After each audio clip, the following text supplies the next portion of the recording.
Allahu Akbar. Hayya ala salah. Allahu Akbar. Islam boys, please be seated.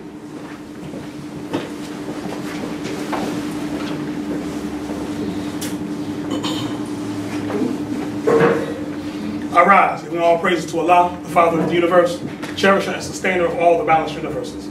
I extend the highest of honors to his holy divine prophet, Prophet Noble Drew Ali, the founder of the Moorish Science Temple of America. Islam? Islam. I extend high honors to his forerunner, the Honorable Marcus Mosiah Garvey, the founder of the Universal Negro Improvement Association, who did indeed warn and stir up the nations. Islam? Islam. I extend high honors to the Moorish flag, the red flag with the 5-pointed green star in the center. These 5 points represent love, truth, peace, freedom, and justice. These are the 5 highest principles known to man. Islam? Islam. I extend honors, high honors, to the American flag, also known as the Stars and Stripes. This flag exists as a constant reminder that the European nations owe you the Moors of compound interest. Islam? Islam. Extending high honors to the noble Sheik staff and noble Vanguard staff who keep the peace, and giving honors to you, the ills and bays, for without you there is no Moorish movement. Islam? Islam. How's everyone this holy night? Praise Allah. I'd like to also extend honor to our visitors who came this evening. Thank you for blessing us with your presence. This evening, I'm going to camelback, because Moors don't ride their backs of pigs, right? I'm going to camelback on a few of these measures. And you'll hear it, throughout my demonstration interwoven. But what I'd like to give honors to, we have to give honors to our, Friday Holy Day. Because, as our Moorish ancient fathers have put down, they said that had our Moorish fathers honored Friday Holy Day, we would have never seen slavery. Right? What does that mean? Not the day itself, not the 24 hours in the day, not the fact that it comes after Thursday, but the principles for which it represents. Right? Our holy day of rest. Why do we call it a holy day of rest? Most Moorish Americans work today. How many people work today? I know I did. I'm exhausted. But y'all not gonna let y'all. I guess I did let y'all know that. But I'm gonna give you the better part of myself, right? But it's resting from carnal thoughts and words and deeds. See, because being in this nation, you have to practice that. You see, this is not a nation that promotes the 5 highest principles, because it wouldn't necessarily be profitable. What do I mean by that? See, when you have privatized prisons, and how many people have seen the documentaries on the prisons that are all through the Midwest, right? Brand new prisons, no one in them, ready to go, right? Why do these prisons exist? These prisons exist because, as per the U.S. Riot Commission report that was put together in the late 60s, after the revolutions took place in the 60s, where in America you had about 16 cities on fire at once after Dr. King got shot. Right? Newark, Detroit, LA, Chicago, you name it, all through the country was on fire. They didn't have enough jails to lock everybody up. They couldn't enforce the law the way they wanted to. Such is not the case now. Ever since that time, they've got to work building, these domiciles for those who are unaware of these 5 highest principles. All right? Relative to the international community, the violation of these principles is global, right? It's not just in America, but the concentration of it is here, and the principles that delude to slavery, Negro, black, colored, Ethiopian, are made in the USA and now being exported to various different nations all around the world. So I can go on, the internet and scroll down and see 2 sisters with full Islamic garb on and veil fist fighting each other in the streets in Saudi. I can see that now. This shouldn't exist. They look like they were on Cleveland Avenue in Atlanta, right?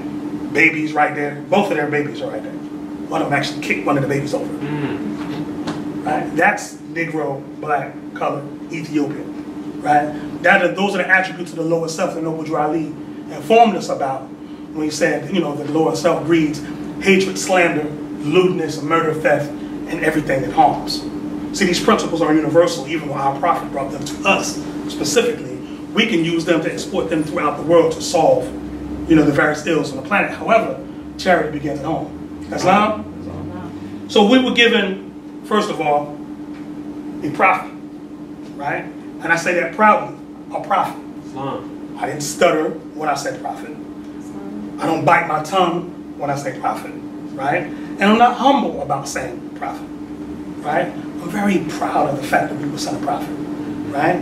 Because of the conditions that were going on. I had a brother that was from Pakistan here, about not too long ago. And he came in, he was very arrogant. And he's looking around. Came in, this is a barbershop when y'all not here on Fridays. And he's looking around at the pictures, and who are these? Who is this man here? Who is this? This is my prophet. Your prophet? Yeah, prophet. Oh. Well, what master do you? I don't attend a master, I attend a temple. Oh. Right? Then we talked for a little bit, and, you know, what do you worship? This man, Noble Drew Ali. He's pointing at the Divine Constitution. This is the document he's pointing at. He said, do you worship this man here? I said, well, did you look at the wording above him? What does the word say? He said, it says Allah. I said, you notice that it's above him? He said, yeah. I said, that in your mind, your reasoning, does it sound like I worship him? He said, no. I said, I honor him. In fact, I give high honors to him because he was the one that brought me the name Allah. I didn't know anything about that before he came, right? The organization he established, which is right beneath the word Allah, right? The organization he established, this Moorish Science Temple of America, most don't know this was the first legally recognized Islamic organization in America. Right. Right? Not saying that there weren't Muslims here in America before that. There were, right? In the history, you'll find that in the late 1800s, there were plenty of ones from Syria, Lebanon, and all of them here, right? But they were hiding, they were blending in, right? Because a lot of them could, you know, their hair might have been a little wavier or straighter. And just like a lot of our ancestors who were a little lighter back in the 40s and back, they had a thing called passing, right? Where if you were light enough to pass for a European, you might just act like you were European, just to get the benefits. So a lot of our Lebanese and Syrian brothers and sisters, you know, may have, you know, received those benefits because they could go in those circles because they had the complexion for the protection. All right? However, when this man, Noble Drew Ali, came in 1913 and stood in the street corners of America and said, we're not Negroes, black, colored, you know, black people or Ethiopians. You know, but these were names given to slaves by slaveholders and gave the year and the dispensation of time that that occurred, when it was declared out and so on and so forth. These foreign Muslims saw him and started following him. Right? They said back in those days in the 20s when the Prophet came to the temple, you'd have to get there early because all the front rows would be from the foreign Muslims.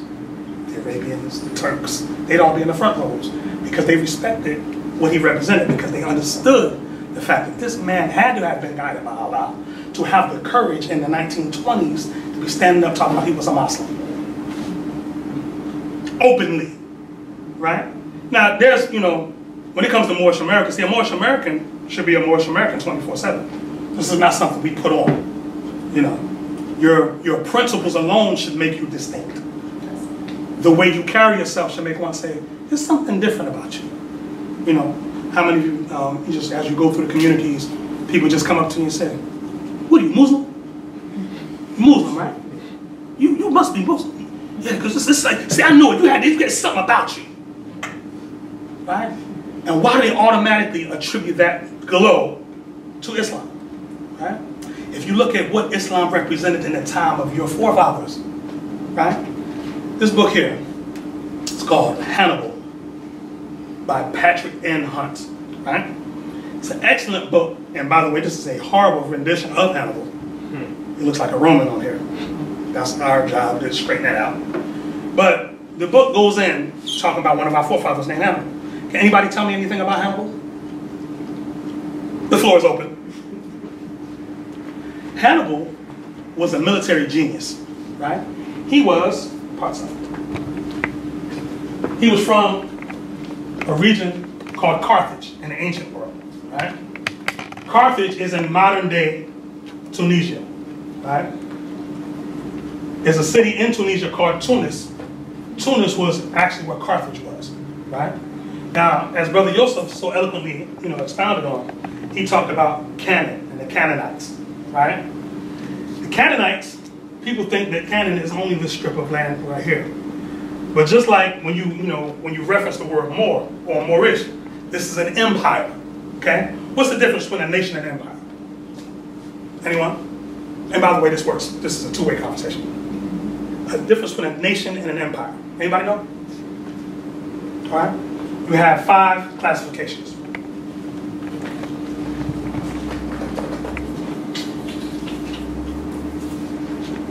Divisions of humanity. Family, clan, tribe, nation,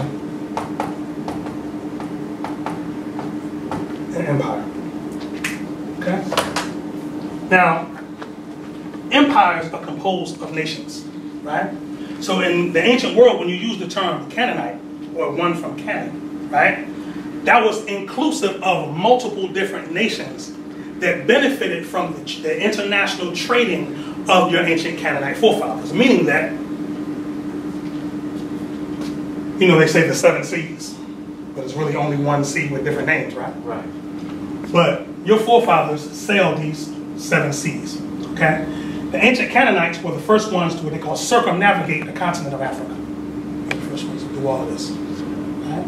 Not only did they do all of this, they came around here and they were trading with this place here, India. Right? India back in the Bible was called Ophir.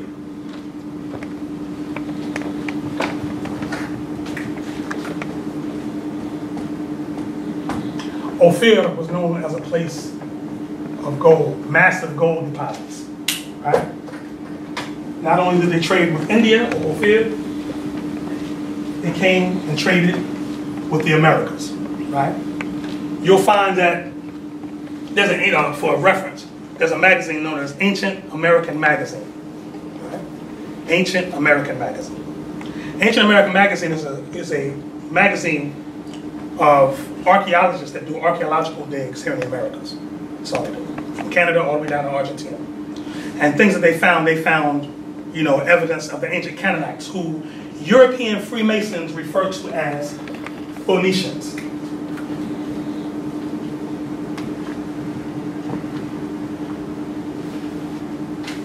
And I mentioned European Freemasons because these are the ones that changed the terms and confounded the languages, right? We all spoke one language at a certain point, and I mean one language in the sense of one understanding.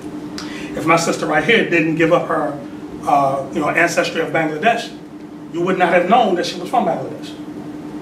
You would have thought she was from another. Islam? All right? Because there's no difference in who we are genetically. All right?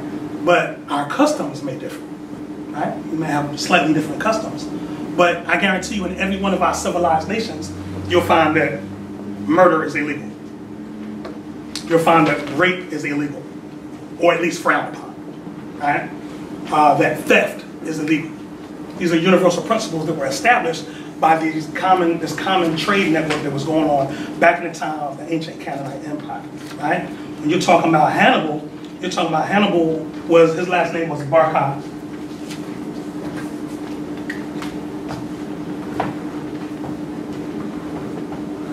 Right? And this Barca is actually where they named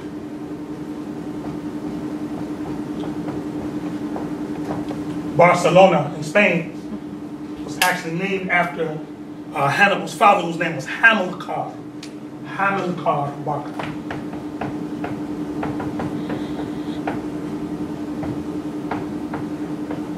He's the one that actually founded that city, right?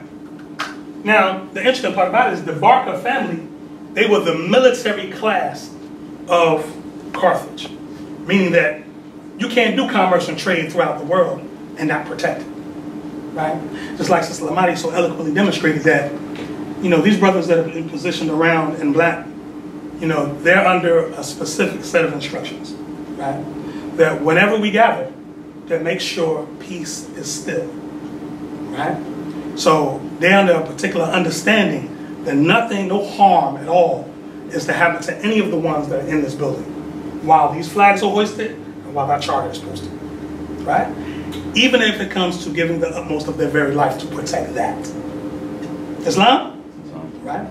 And that is a specific set of training, that is a specific set of teachings that's even different from these sayings, right? Because again, as these ones, violate, remove the love, truth, peace, freedom, and justice from us, they put us in a position where we became fearful. See, the only way you can control someone is if you make them afraid. Islam. If they don't have fear in them, how can you control them? See, our forefathers had a principle. I'm not going to stay here too long because I don't want you to think I'm going too morbid. But, there was no such thing to our forefathers as death. Right. We didn't know anything about it. It was a foreign concept to us. Someone came and brought that to us, right? And through spookism, I just realized she was sitting up. Praise Allah. That just threw my whole foot. Okay. Sorry. I'm back. Yeah. Because I just remember she was born like a month and a half, a couple months ago. Okay. Praise Allah. All right. But the point is that, we have a teaching that says death is no enemy of man. We have a phrase that says, our prophet taught us, he says that while Allah lives, man cannot die. Right? Because as these different bodies I'm looking at here, that's not you. It's the vessel you're using to carry out the experience. They say you're a spiritual being having a human experience. Well, this is your vessel. This is your car. Right? And this is what we're using to gather and, all the whatever. But we put too much stock into the body and the car. And as a result, it's caused a split between us. We no longer see ourselves as one anymore. Right? So when I see someone demonstrating, cultivation and civilization, this is automatically my kindred because we could live around one another because I know we share the same principles. Islam? Islam. Let me draw from Prophet Noble Drew Ali, chapter 47 in our Quran. Chapter 47, verse 9. And remember, this is the Prophet returning back to us our state of mind and the state of mind of our forefathers and foremothers. Okay? And this was the state of mind of our foremothers and forefathers all over the planet when we were in power. Islam, Morris? Islam. Right? Chapter 47, instruction 9, or verse 9. It says, according to all true and divine records of the human race, there is no Negro, black, or colored race attached to the human family, because all of the inhabitants of Africa were and are of the human race, descendants of the ancient Canaanite nation from the holy land of Canaan. What your ancient forefathers were, you are today without doubt or contradiction. There is no one who was able to change man from the descendant nature of his forefathers unless his power extends beyond the great universal creator, Allah himself. These holy and divine laws are from the Prophet Noble Drew Ali, the founder of the uniting of the Moorish Science Temple of America. These laws are to be strictly preserved by the members of all the temples of the Moorish Science Temple of America. That they will learn to open their meeting and guide it according to the principles of love, truth, peace, freedom, and justice. I want to pause there. So, I asked the young man the other day, no, I was actually asked by a young man the other day. He said, where did you get your ability to be able to communicate the way that you do? So I had to reflect, because you don't always see how people see you. I had an elder told me a long time ago, you don't see everyone that sees you. So as you're moving through the world, right, and we're doing, whether it's an uplifting act that we're doing, or we're engaged in some folly, somebody's watching, right? 9 times out of 10, the person that's watching you might be a person that needs to draw an inspiration from you, right? But if you're not, being the message that you bring, right? Or as the brother Gandhi once said, being the change that you seek. If you're not being that, then is it possible for that person to get the message? Right. No, so you do yourself and that person or those people a disservice by not being the highest part of yourself, right? So when the young man asked me that, of course I had to take him to the Prophet, but I had to tell him, I had to share with him. I was like, well, what is the way that we, that we learn how to communicate, right? Because I assert that there's a difference between talking and communicating. We've learned how to talk, right? But the reason why a lot of the violence happens in relationships, whether it's men beating up women, or nowadays women beating up men, which is not funny, but it happens. You'd be surprised. It happens more than you think, and it goes unreported because the brother is going to feel ashamed because he got beat up by his wife. he can't come back to the brothers with that, so he thinks, right? Or he can't feel as though he can call the authority, so he sits on it. Because he might have never been taught how to defend himself. This is the day and time we're in, all right? But the violence takes place because people have a range of emotion, broad range of emotion, right?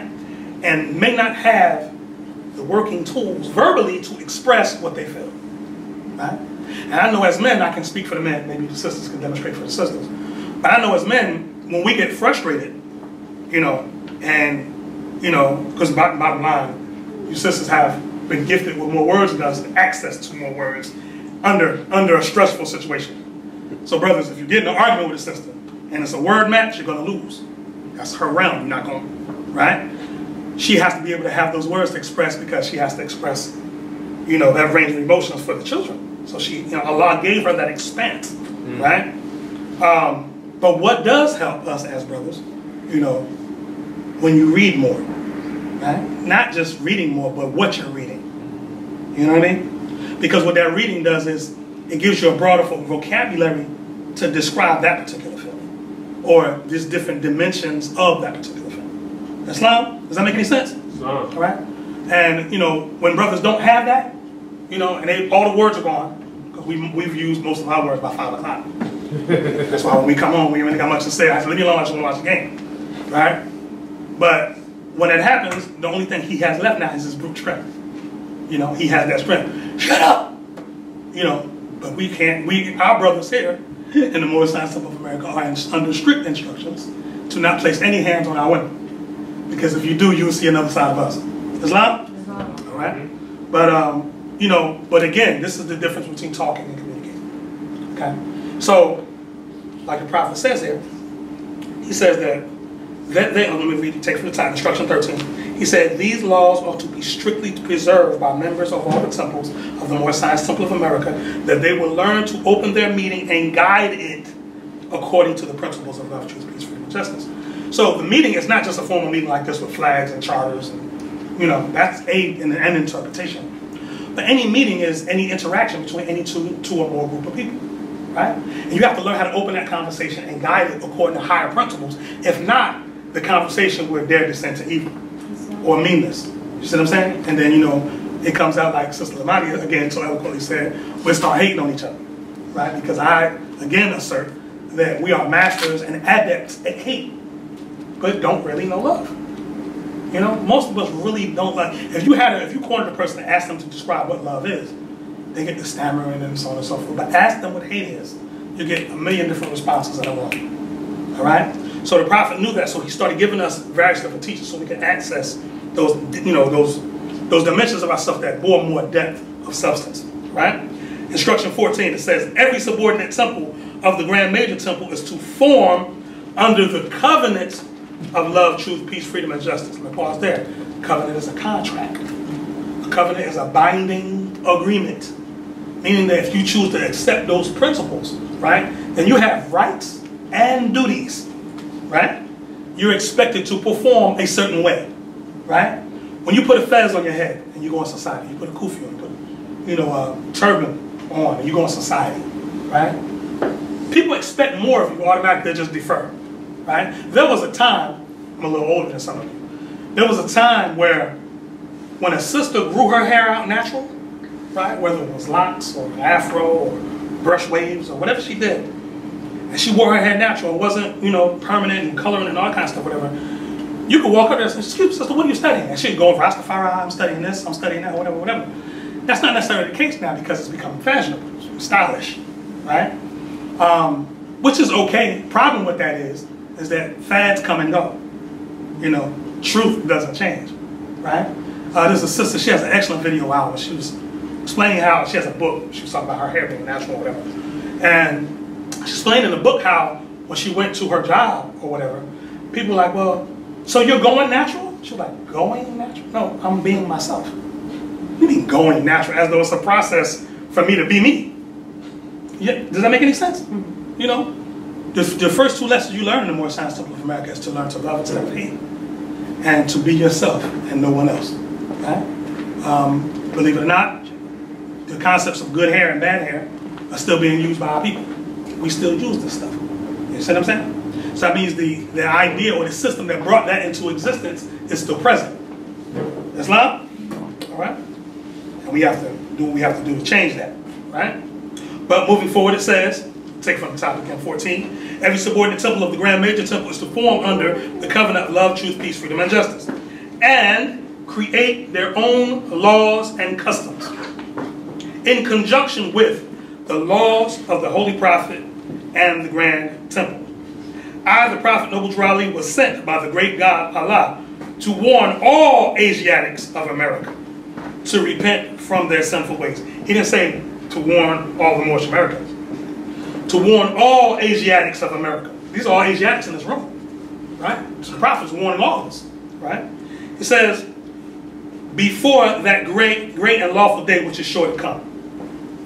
The time has come when every nation must worship under its own vine and fig tree, and every tongue must confess its own. Through sin and disobedience, every nation has suffered slavery, due to the fact that they honored not the creed and principles of their forefathers.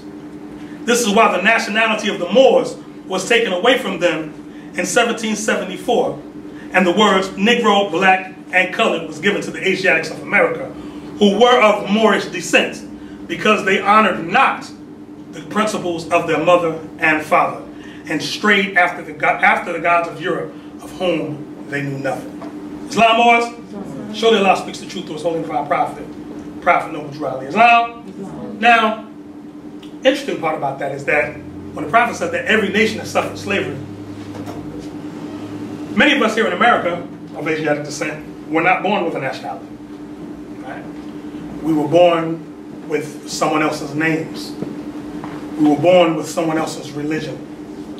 Right now, my people are in malls, or probably just coming from the malls, spending billions of dollars to worship a holiday that is not their own. Islam? Now, slavery manifests itself in many different forms. Slavery is not your concept of roots and the plantation and chains and whips and so on and so forth, although that was a manifestation of it. There is also an economic slavery, right? When you, the science of going to a Christmas tree, and ironically notice that the tree is the same colors as this flag, right? Notice the Christmas colors are what color? There's usually a star at the top, right?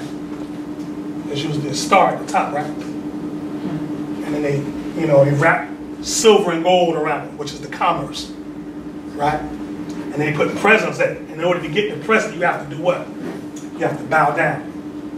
You have to bow down before the gods and the customs of that foreign god, right? Not respecting your own principles, but under someone else's ideal of a perverted form of what that is. Islam? Even when, if you ask a person that celebrates or observes that particular holiday, and what is the word holiday?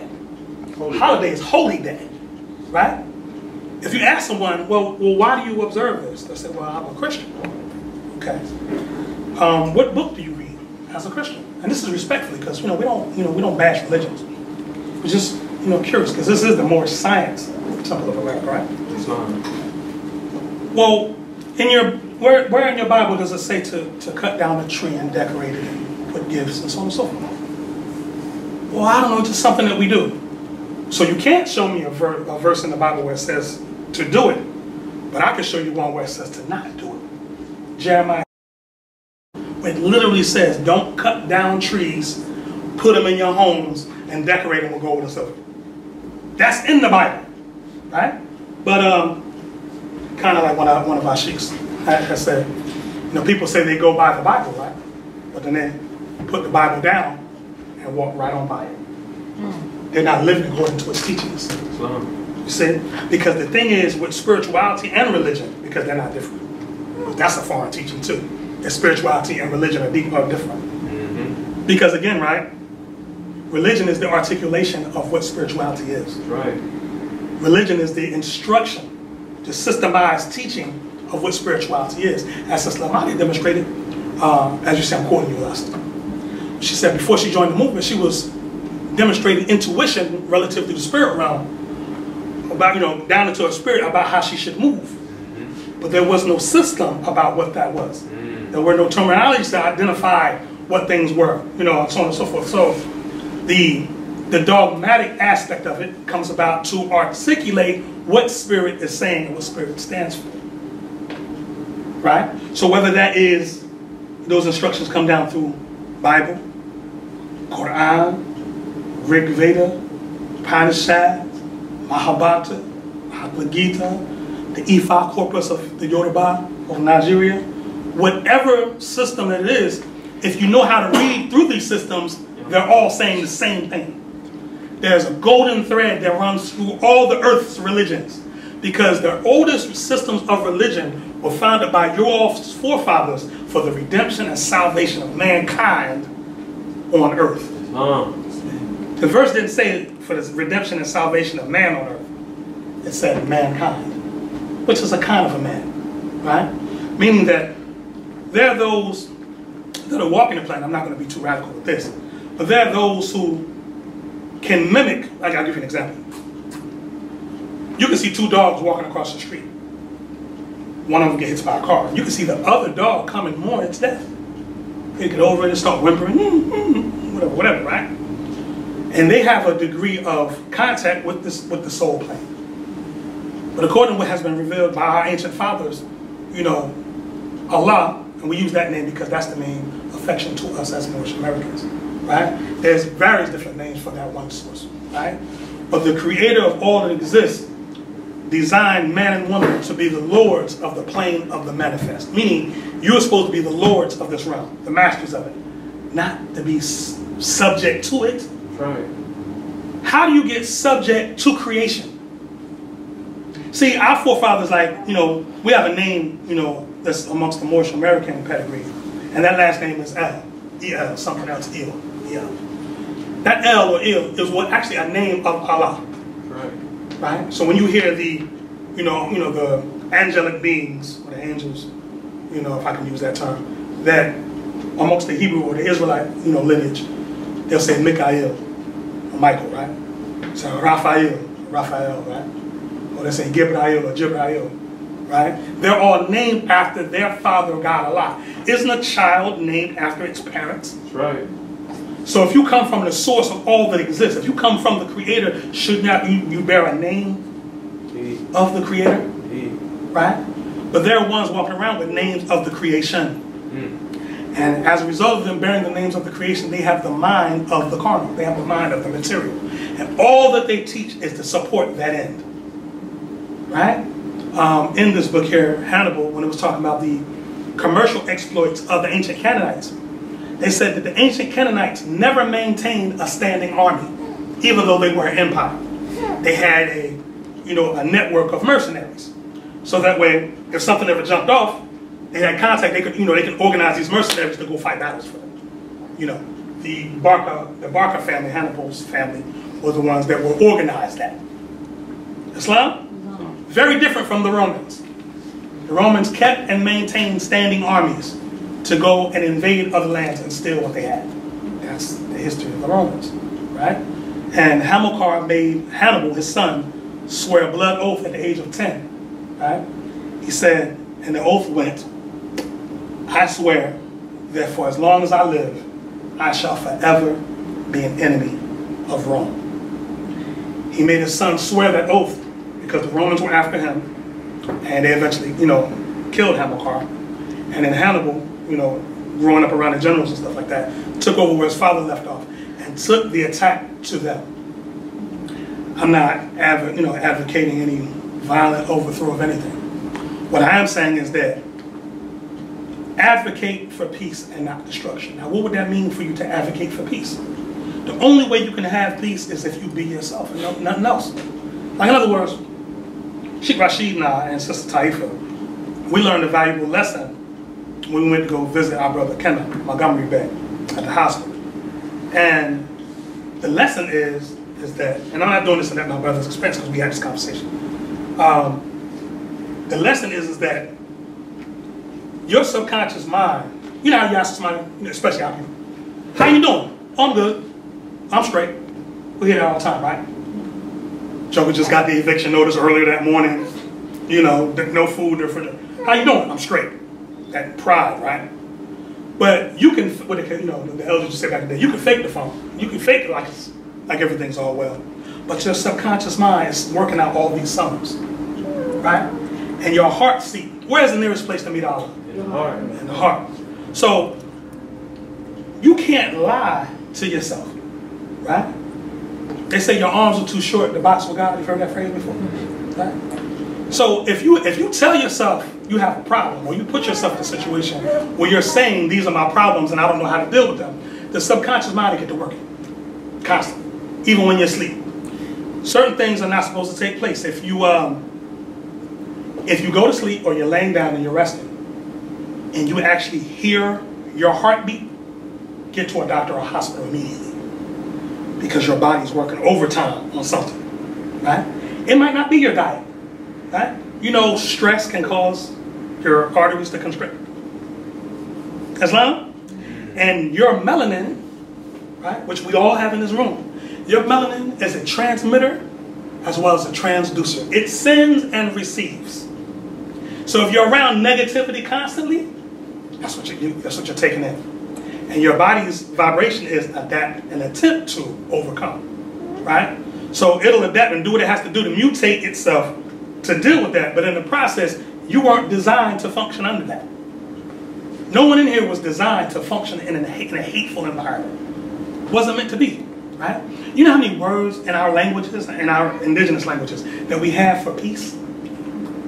There's like millions of them, because we are naturally a peaceful people. Now, if you start bothering us, there's a side that we don't like to deal with, that we'll bring out and let represent us if need be, right? But even if we have to go there, that even has to be guided by justice. You know, there are 4 diplomatic principles that precede justice. And what does justice mean? Justice means that you get back what you sent out. You know, it's the principle of the boomerang. You take a boomerang and throw it. I mean, how far you throw it, it comes back, right?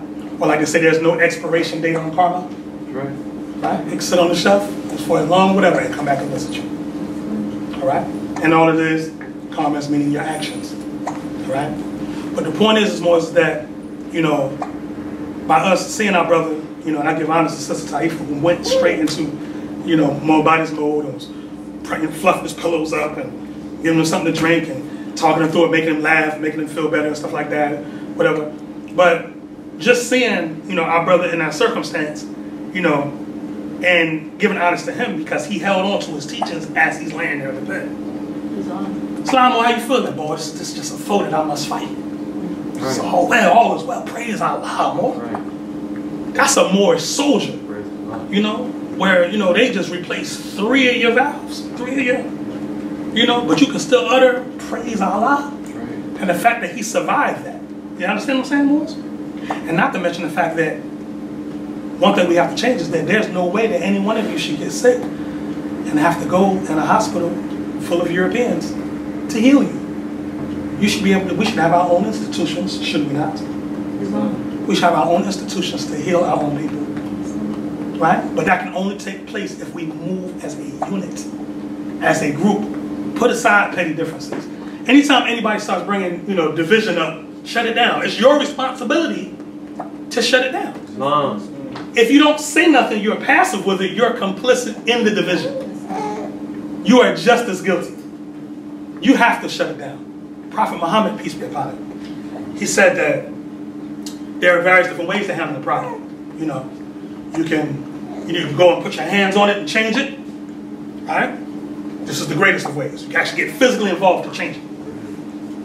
You can denounce it verbally. That's a way.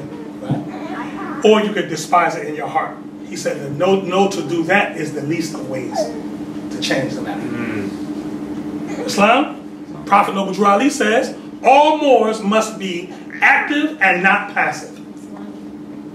That means ain't no sitting around idle. You know, let me see something. I mean, I'm not a mathematician. I just want to do something real quick.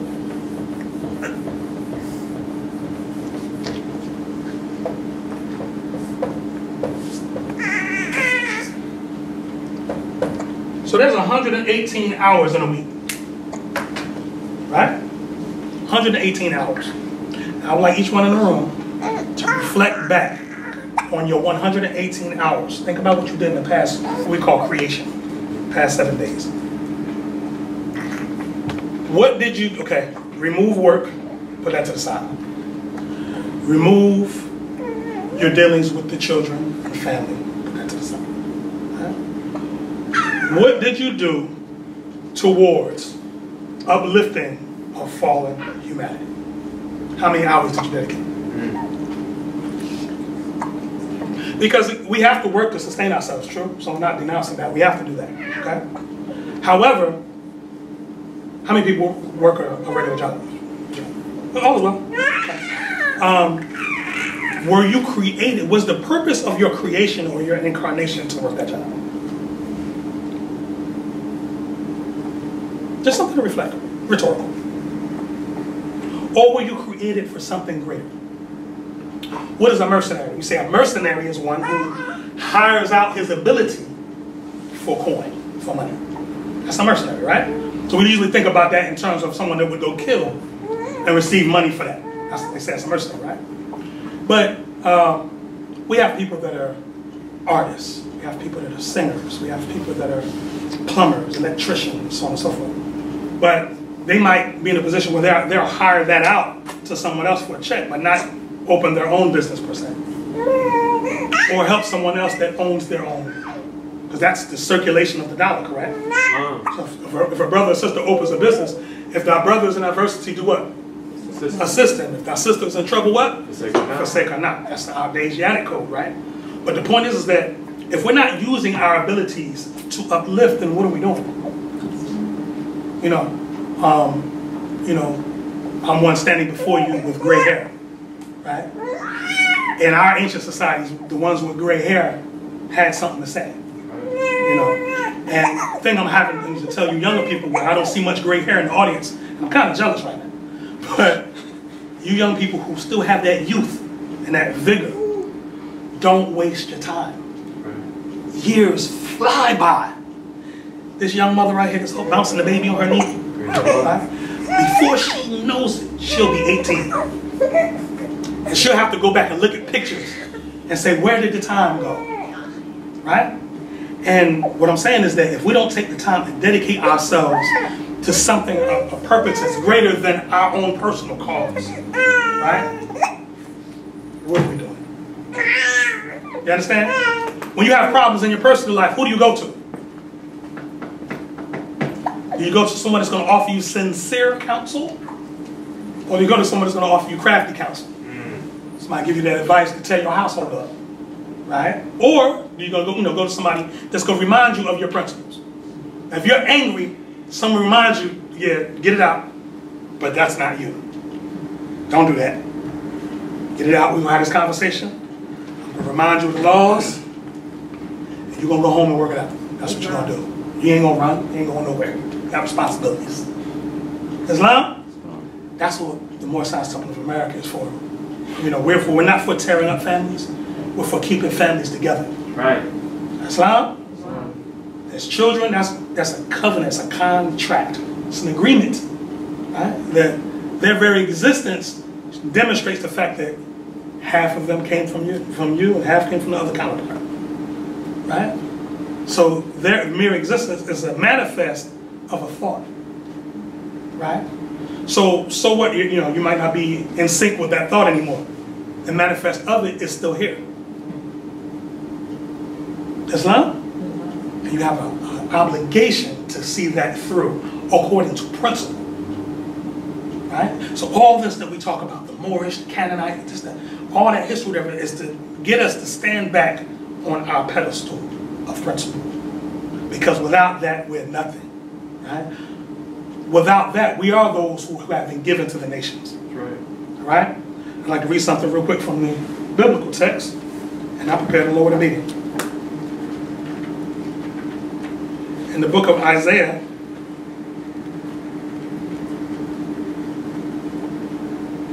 chapter 62, starting at verse 2. It says, "And the Gentiles shall see your righteousness, and all kings your glory. And you shall be called by a new name, which the mouth of the Lord shall bestow upon you. You shall also be a crown of glory in the hand of the Lord, and a royal diadem in the hand of your God. That diadem, when you see the prophet Noble Riley, that's a turban. That jewel he's wearing in the middle is called a diadem. In the hand of your God. You shall no more be called forsaken, neither shall your land any more be termed desolate. Go through these communities, these Asiatic communities, desolate. Not much life. You've heard the term food deserts? You heard this before? You don't know what a food desert is, sister? A food desert is any particular area, district, community, neighborhood, or whatever, where you don't have any healthy food in a particular radius. Okay? So let's say it's a 5 square mile radius. All through there is liquor stores, wing shops, fast food, right? Nothing vegan, nothing vegetarian, nothing even halal for that matter. Because even if you're eating meat, at least the halal process is a lot better than what they're feeding you when they're pumping it with stuff to make it look red on the shelf. Right. You know. But it says, so that's desolation. It says, but you shall be called my delight, and your land shall be cultivated. For the Lord delights in you, and your land shall have husbandmen. Right? And the word husband means one who cultivates. Right. That's the same word for farmer. So a sister say that, you know, I want a husband, right? Which, you know, a sister should be saying, I want a husband. Right. They say, I want a husband is supposed to be the one that's in the house attempting to cultivate every step of the way. Now, we could do that better. According to our ancient laws, it said, our forefathers did it this way. It worked for them. Let's not recreate the wheel. Islam, you know, it says, for as a young man husbands a virgin, so shall your sons husband you. And as the bridegroom rejoices over the bride, so shall the great God rejoice over you. I have set watchmen upon your walls. It's the vanguards are supposed to be. O Jerusalem, every day, who shall not hold their peace day and night continually, who shall hold their peace day and night continually, so that those who make mention of the Lord may not keep silence nor be still. Be active, not passive. Right. Islam. So Moors, in closing, I just like to say that we have a lot of work to do. Right? We don't claim to know it all, right? But what we know, and we'll defend with our lives. We just ask that if you have a portion or perspective that you feel like we may be missing, bring that. Right? There's a vibration in the Moor Science Temple of America that we try to get people into. And that vibration is, A, never allow anyone to come before you and espouse any particular teaching, dogma, doctrine, or whatever, without demonstrating evidence of their claims, A. B, never allow someone to just speak before you and you don't at least ask a question. Or at least stand up and have a statement about what's being conveyed, right? Because, you know, in law, when something is happening and you don't say anything, there's a term called acquiesce, right? When someone acquiesces to something, that means that they're not, you know, in adversity to that particular idea, right? So it would be good to let ones know if you're in conjunction or in adversity to a particular ideal. That's how we move things forward, right? But if no one says anything, anyone ever been to a city council meeting? In a city council meeting, when they're passing laws, if you don't say anything, the law will get passed. Now, what if it's not in your favor? You're still gonna sit there?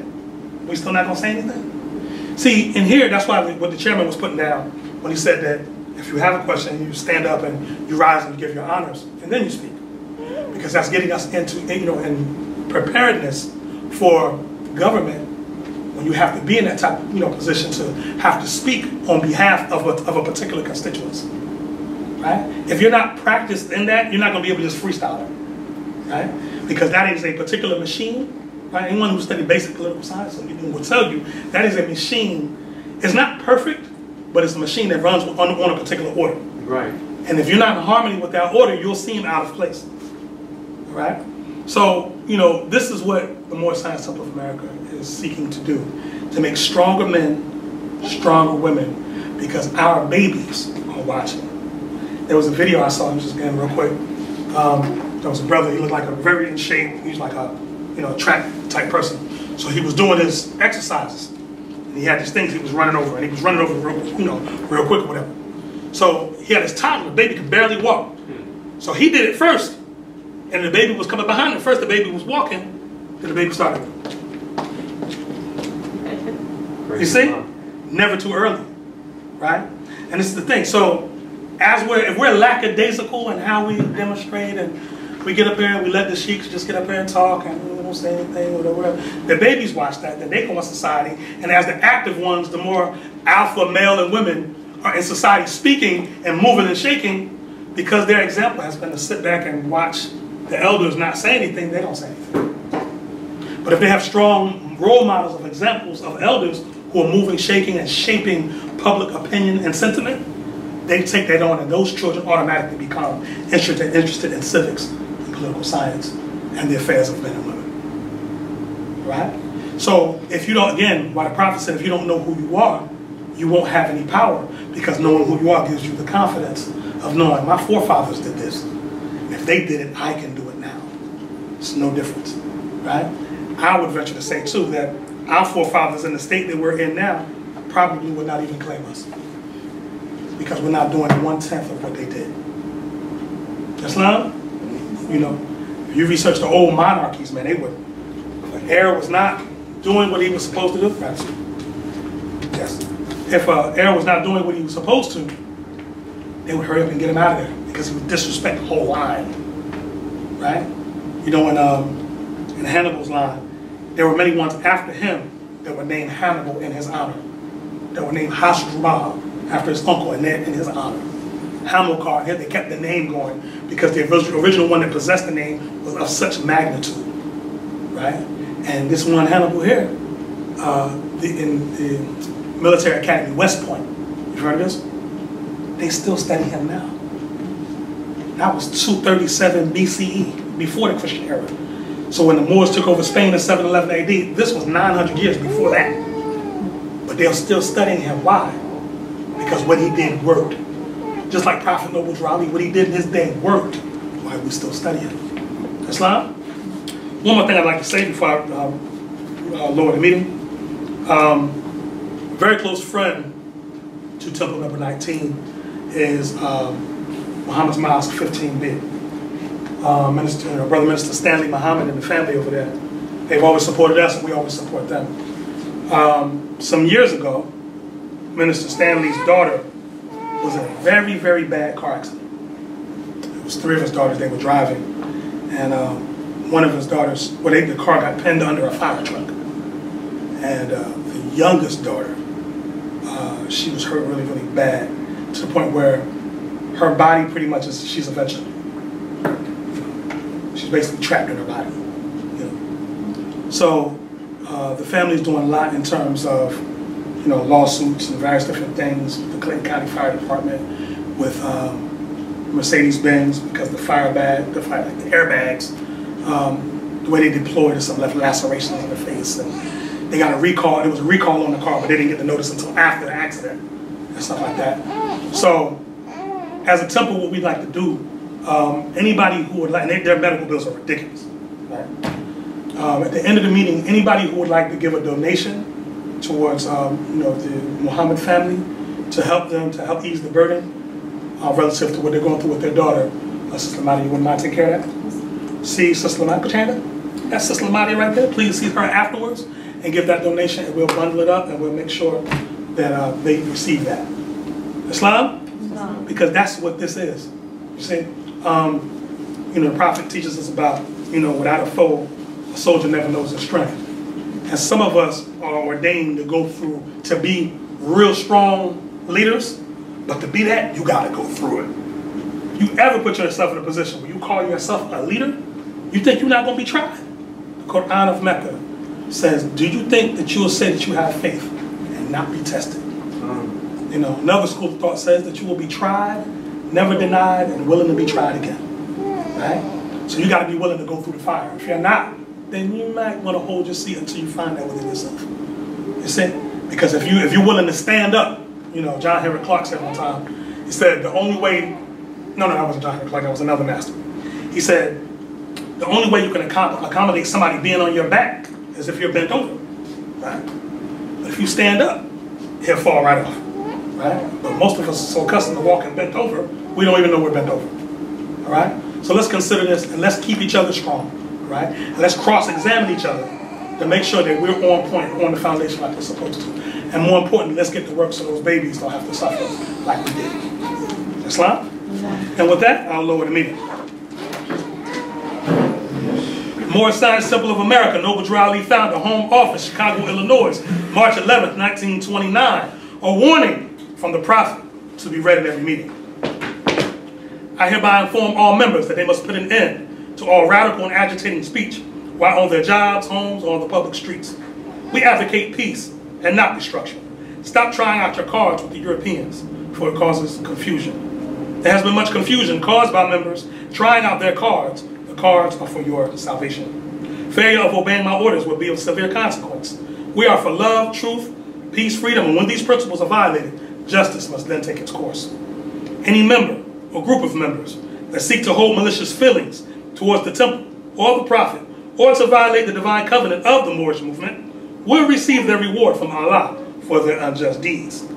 All true Moors must obey the laws laid down to them by their prophet, and if they lose confidence in their prophet, give up your card and button, cease wearing your turban or fez, and return to the state where I, the prophet, found you. For this is a holy and divine movement, founded by the prophet, Noble Drew Ali.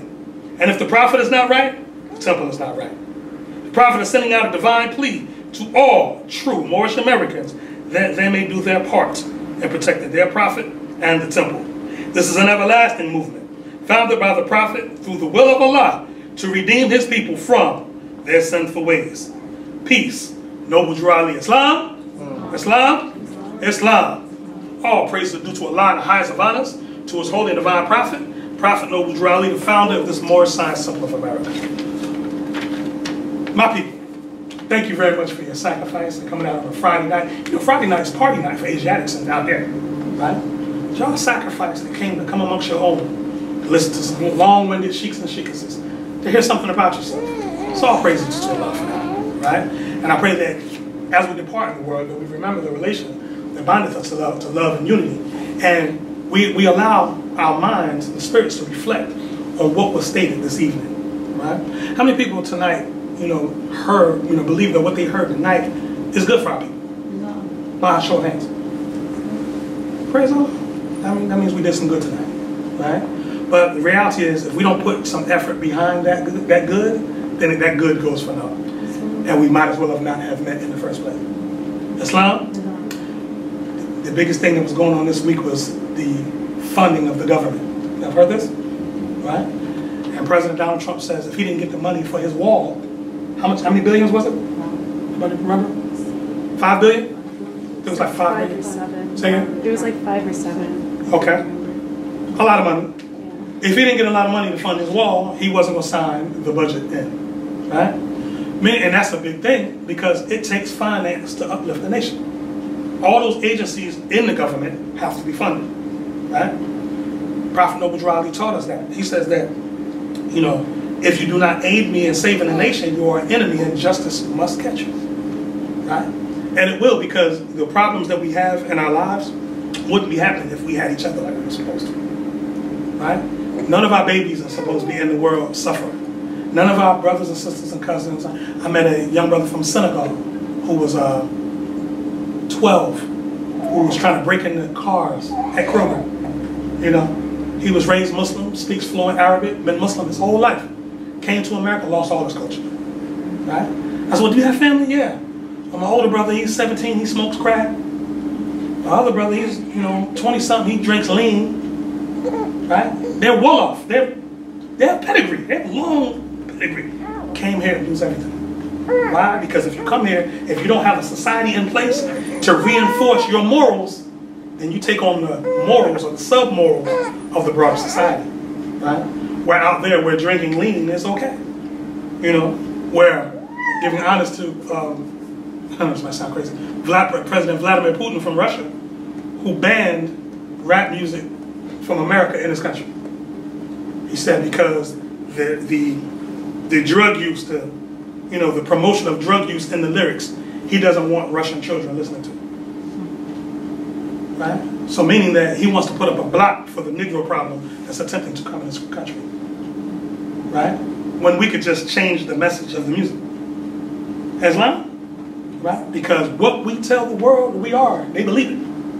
Right? So if we're Medea with the dress on, right? Or if we're the drug dealer, or we're the pimp, Superfly, we all of this, when that goes out in the world says, oh, you know, the American blacks there. Right? We have to say, no, I'm not that. I'm a Moorish American. Islam. I'm upright, independent, and fearless. I care for my loved ones. You know, follow a destiny that's not uncertain or unknown. I'm fortified by an incredible doctrine built upon love, truth, peace, freedom, and justice. Islam? You know? So, and my last statement is that Moors, I don't care how tired you are on any given moment, right?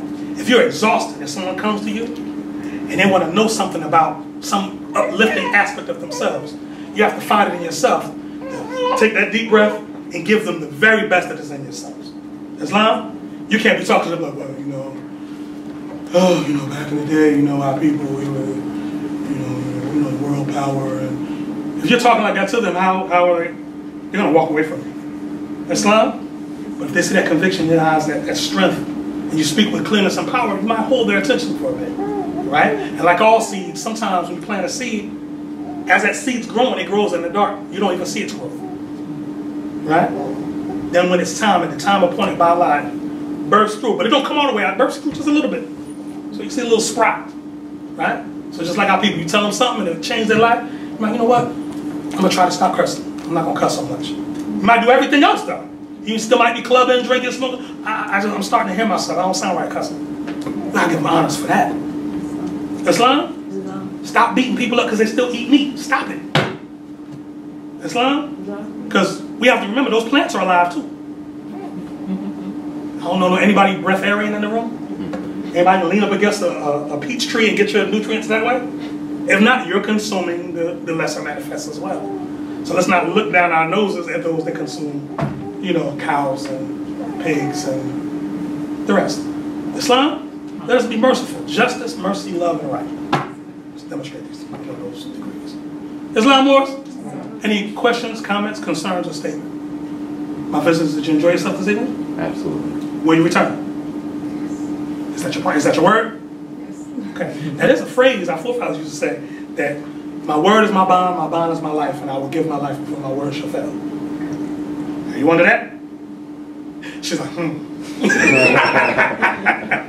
Most aren't. That's why we used to say back in the day, word is bond. We left the rest off. Right? But that being said, you're always welcome to come. And we'll always be here for you. All right? We love you all with a perfect love. We'll always continue to do so. Islam, we will learn to love you. We'll love you until you learn to love yourselves. Islam. Allahu Akbar. Hayya ala salah.